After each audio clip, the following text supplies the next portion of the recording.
tarnished sky.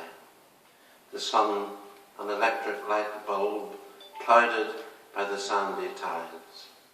Sunlight lost and found, a message in a bottle.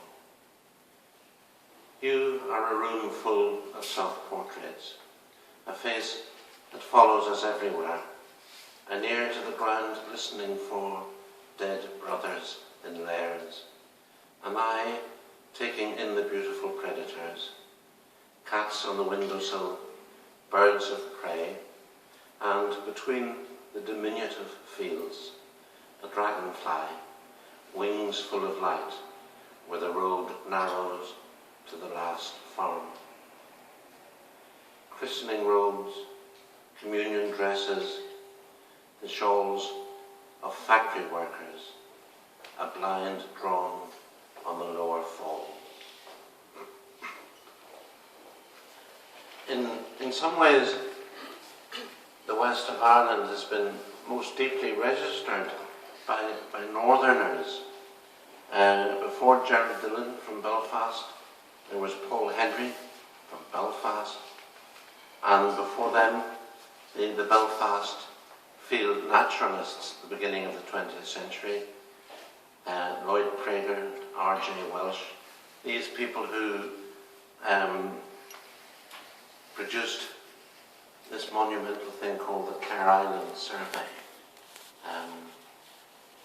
which is still relevant to this day. And these were men and women who, as followers of Charles Darwin, took on the wrath of all the churches.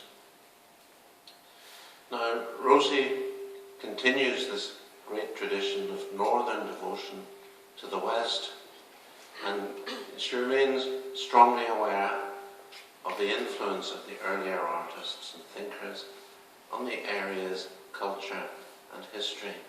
And she refuses to allow those pioneers' influence to evaporate, to allow their illumination to fade.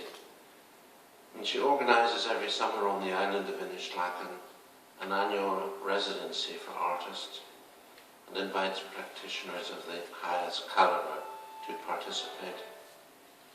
Rosie has now established her studio and home in Roundstone, and she's now a crucial figure in the life of the village.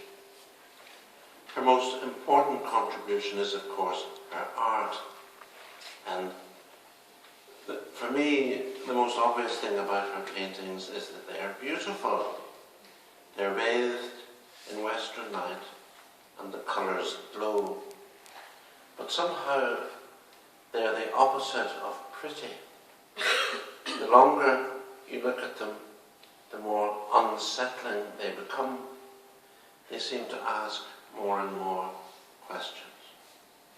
Rosie relishes the real world. You know, that awful phrase the politicians use, the real world, as though any of them lived in the real world. Shall we call it actuality or reality? She relishes that, the world of the senses.